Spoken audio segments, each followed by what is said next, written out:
So EVs are getting more popular all over the world, and finally we're seeing more choices for consumers. Different sizes, different price ranges, and some very original designs. This right here is the Fireflare, a small, cute, practical, affordable EV with a unique twist. And I think it could be very important for Europe. Here's why.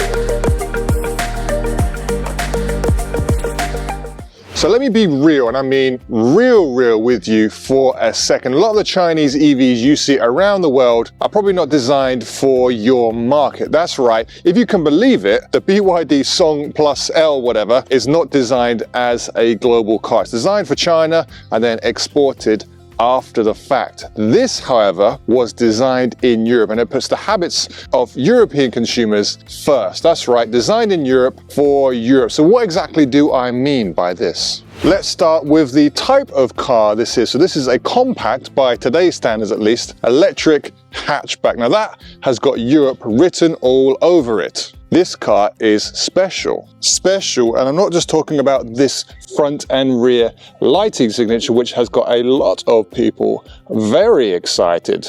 I do not mind this design, although I will say it looks better at the back of the car. It is instantly recognizable and very memorable. And in a sometimes sea of generic looking EVs, you need thoughtful design to stand out. That's why the Renault 5 has got so much attention and why so many people love it. They are different and unique, and for a lot of people that is just as important as the specifications. If you want to stand out, you have to do things differently, you have to think differently. I'll just say one final thing on these lights, which is that at the launch of this Firefly, which was at NIO Day late last year, a lot of the auto kind of journalists, probably some of the guys you know, were very critical of these lights, saying everyone's going to hate it, they're not going to sell. Since that time, at least one of them has actually bought one. So make of that what you will. So it's a small premium electric hatchback. Well, this is slightly bigger than the electric Mini Cooper. And as you can see, the wheels are basically being pushed as far to the edge as possible, which gives it an incredible turning circle. Actually, the turning circle on this is actually 1.5 meters less than that of the Minis, which is great if you're navigating around the city. It's super nimble, responsive, and very fun to drive. This one here is actually one of the more interesting colors. Basically, the color scheme is grandma's bathroom. We have a lavender, plum, sand, marble, and graphite gray. Another reason why Europeans would love this car is that it's probably one of the most practical small EVs on the market today. They've done lots of thoughtful design touches to squeeze everything they can out of this little cutie. For example, this is a rear-wheel drive EV, so we have the opportunity for a frunk, but not just any frunk, a 92-litre frunk. That is one of the biggest frunks we've ever seen, and it's so impressive to see on a car of this size. Okay, it's not completely squared off, and I'm not sure if you could get a carry-on suitcase in there, but it's great storage for your stinky and wet items. It's also waterproof as well, with a little plug you can pull out to drain the water, so you can put your ice, your cold drinks or whatever, even raise a fish in there if you want to. Great to see. Even more, at the back row here, we can actually fold this seat forward to reveal 27 litres of storage beneath the seat. So a nice little touch there. We also have storage beneath this front passenger side seat, not on this version, because this version has heating, ventilation, massaging in the front. Not my shoes, by the way. So here inside the Firefly, and first things first, I need to apologize. This is a very rubbish color, and even more rubbish if you're trying to film. It does come with some really nice color options. There's some nice grays, there's some nice burgundies. I think you're selling yourself short with this black color. The interior of the Firefly is probably one of the nicest interiors that I have been in an EV, period. And when I say nice, I mean very thoughtful and very refreshing. Sometimes I feel like the design meetings for Chinese EV interiors goes as follows. Minimalist, give it a big screen, and then that's it. And it does get a little bit boring after a while, and it's okay for a budget EV, but when you're talking about going up and kind of more premium, you've got to give people a little bit more. So one really cool design element you have in the Firefly is this pill shape, which we see in everything from the rear view mirror to the headrests. And the more you look around this car, the more you find examples of this. Another one is the element of 3. So of course we have this in the Firefly logo: head, body, wing. We even have it in the seat stitching here, and obviously in the lights at the front and rear. So here in the middle we have a 13.2-inch infotainment screen, which is actually quite small for Chinese EV standards, but it's really refreshing to see, because I feel like they're just getting bigger and bigger, and people aren't really thinking, how big do we really need the screen to be? And the answer is 13.2 inches is absolutely perfect, absolutely fine, especially for a car of this size. This UI is actually really nice, one of the most original and intuitive I have actually seen on a Chinese EV. Obviously it has native English language as well, and it's very easy to get where you need to go. We also have some like 2-finger gestures here for the temperature of the AC, on the right for the music volume, and then left to right is the fan strength, which obviously can be used when you want to do quick things on the go. Over here we have a 6-inch kind of driver's cluster here. No navigation on here, just some key information like speed, range, and energy usage.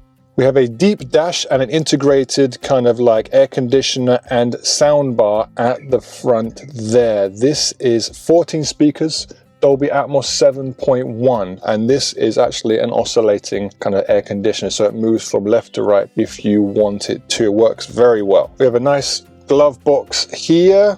You've got apparently 27 storage containers throughout, like the ones I mentioned, beneath the seats, in the side doors. We even have something down here to keep your extra stuff. Only one cup holder, that's probably enough for most people. Wireless charging. This obviously is a very small unit, but it's more of an armrest than I would say an actual storage container. Most importantly, it can fold back, which can actually turn this kind of front area into kind of almost a sofa kind of style seating arrangement like you would have on some of the kind of older cars. And if you look at the seats, they're actually squared off here, so they're actually flush with the center unit here. And because there is nothing down in the footwell here, we can actually move across very easily. For example, if we're parked against a wall. Lots of soft touch materials. Basically, everywhere you touch, on the roof here, on the side here, we have some nice kind of micro suede here. Even on the dash, this is actually soft touch. The only hard plastics are in places which you're going to kick or which you're not going to touch really. In the back, things are kept pretty simple, probably spacious enough for a medium-sized adult. So let's continue on practicality. We had 92 liters of trunk space.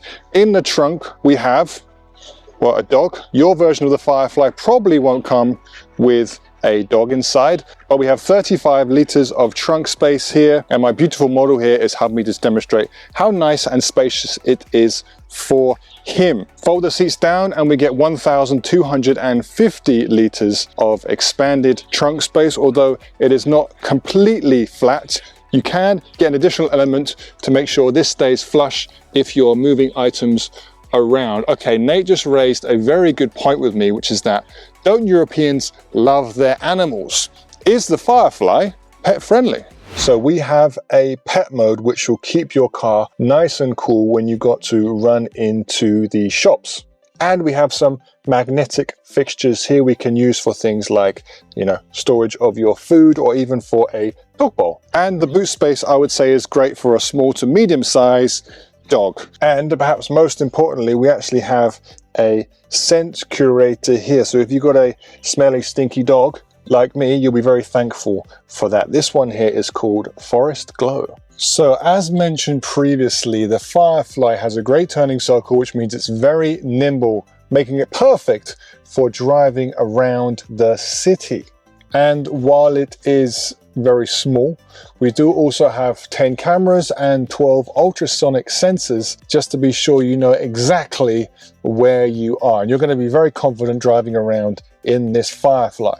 The regenerative braking is actually very useful in helping with the efficiency of this car, and is also great for one pedal driving, including coming to a complete stop when you're at a traffic light. We also have some very modest kind of levels of power, 200 Newton meters of torque, perfectly acceptable for going in and out of traffic and for a quick acceleration boost when you need it.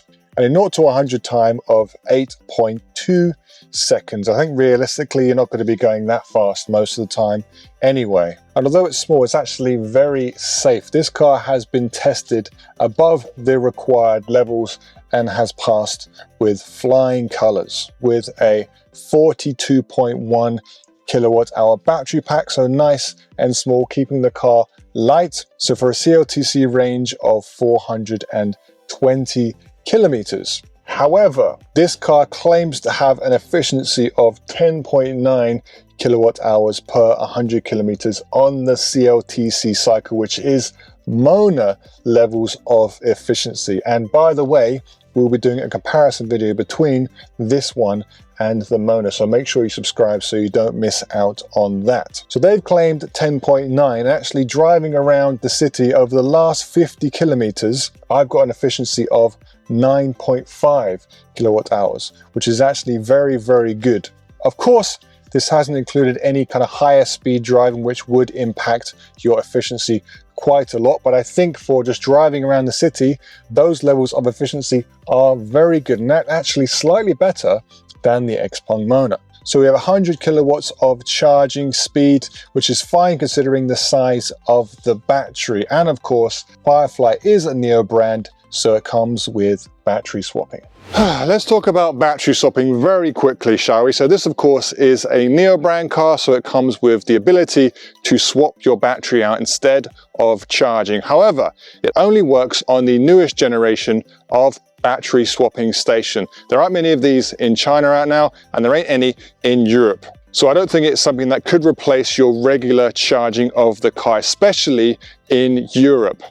However, there are two benefits to having this battery swapping. The first one is that it allows Firefly to offer this car with battery as a service. So instead of buying the battery, you just rent it. It means the initial purchasing cost is much lower. Two, as battery chemistries, change and get more efficient or even bigger, you have the ability to swap the battery out in the future, which is actually a massive benefit. Of course, it means also regular diagnostics of the batteries you have in your car to make sure the battery is healthy and safe. Cheap EVs are coming to European consumers. We had the Renault 5, the BYD Seagull, known as the Dolphin Surf, good naming, has just launched in Europe for 23,000 euros. So why do we need this?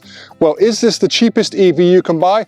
Probably not. But while we need affordable EVs, we also need EVs that inspire us, that excite us, that reflect who we are, to help us to stand out among all these other EVs. A bit cheesy, but I think you get where I'm coming from. Thoughtfully designed and incredible experiences. Say no to generic EVs and say yes to the Firefly. Affordable, practical, and let's just say distinctive, shall we? What do you think of the Firefly? Make sure you leave your comments below. Love or hate it?